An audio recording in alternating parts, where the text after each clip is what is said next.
High বন্ধুরা, তো আমি চলে এসেছি আবার একটা নতুন রান্না নিয়ে। নতুন রান্না নয় অবশ্য, ঘরোয়া রান্নাই নিয়ে চলে এসেছি। তো আজকে পোস্ত বানাবো, ডিম পোস্ত।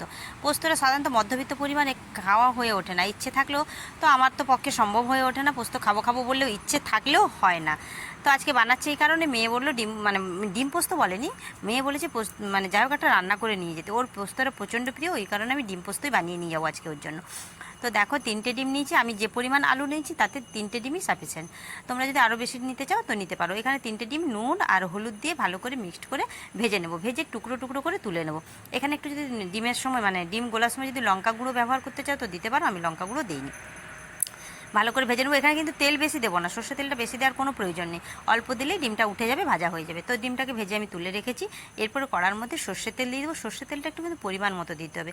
পোস্ততে সর্ষের তেলও লাগে এবং তেলটা একটু ভালোই লাগে। তো তোমরা যদি কম খাও, অনেকে ডায়েট কন্ট্রোল করো, সেটা আলাদা কথা, না হলে আমি একটু তেলটা পরিমাণ মতো দিয়েছি। তার মধ্যে দিয়েছি শুকনো লঙ্কা ফোড়ন দিয়েছি। তো এর মধ্যে আলুটা দেবো। আলুটা দেখো ডুমো ডুমো করে কেটেছি এবং খুব কিন্তু ছোটো কাটিনি, মোটামুটি কেটেছি, এবং পেঁয়াজটাকেও ডুমো ডুমো করে কেটে নিয়েছি। এবারে আলুটাকে তেলের মধ্যে তেল হিটটাকে ফুলই রাখবো, দিয়ে ভাজতে থাকবো। আলুটা ভাজা ভাজা হয়ে গেলে, খুব বেশি ভাজবো না, একটুক্ষণ ভেজে নেব। ভাজা হয়ে গেলে তারপরে বাকি জিনিসগুলো মেশাবো। তো আমি যতক্ষণ আলুটা ভাজছি, প্লিজ তোমরা কে কোথা থেকে দেখছো একটু জানিও।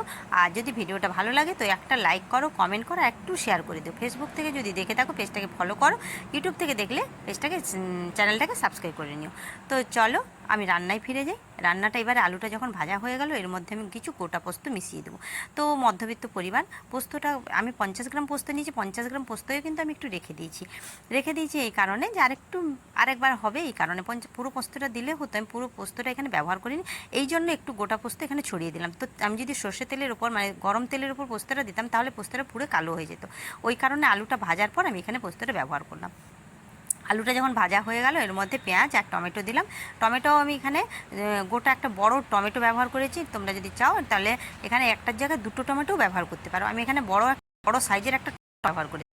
আর পেঁয়াজ বেশ পরিমাণ পেঁয়াজ দিয়েছি। কাটা পেঁয়াজটা পরিমাণ মতো দেখে তোমরা বুঝতে পেরেছো, পেঁয়াজ ভালোই পরিমাণ মতো আছে এখানে। তারপরে দিয়েছি, আমি প্রথম থেকে দেইনি, এখন লবণ দিলাম, কিন্তু আমি একবারও ঢাকাও দেইনি আর হিটও কমাইনি। আমি হিটটা ফুলও রেখেছি এবং ঢাকা একবারও দেইনি।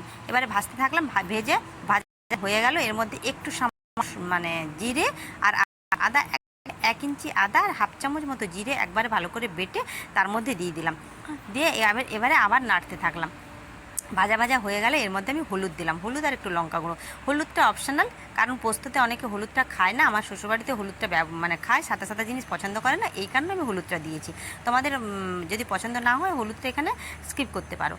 তো আমি দেখো ভাজা ভাজা যখন হয়ে গেছে, তার মধ্যে পোস্ত বাটাটা দিয়ে একটু নেড়ে নিয়েছি। পোস্ত বাটা বেশিক্ষণ ভাজার প্রয়োজন হয় না, তো সামান্য একটু নেড়ে নিয়েছি। ভাজা ভাজা হতে তার মধ্যে জল দিয়ে দিয়েছি। এবারে আমি কিন্তু ঢাকা দেবো, আমি তখন থেকে ঢাকা দিইনি, এবারে আমি ঢাকা দিয়েছি। ঢাকা দেওয়ার পর যখন 5 মিনিট পর দেখলাম আলুটা সেদ্ধ হয়ে গেছে, খুলে ডিম দিয়ে দিলাম। ভাজা ডিমটা যে ভেজে রেখেছি, টুকরো টুকরো করে যে ডিমটা ভেজে রেখেছিলাম, ডিমটা দিয়েও কিন্তু আমি 5 মিনিট ফুটতে দেবো, না হলে ডিমের টেস্টটা আসবে না। 5 মিনিট ফুটতে দেবো, বেশ মাখা মাখা হয়ে যাবে। আলুগুলো কয়েকটা একটু খুন্তি দিয়ে একটু চেপে চেপে দেবো। এরপরে দেখো রান্না হয়ে গেছে, গ্যাস অফ করে 5 মিনিট পর আমি এসছি তোমাদেরকে দেখাচ্ছি। টিফিন অলরেডি বাড়াও হয়ে গেছে। তো এখানে গরম ভাতটা এর সঙ্গে ডিম পোস্ত থেকে ডিম পোস্ত দিয়ে গরম ভাতটা ভালোই লাগবে। তো আজকে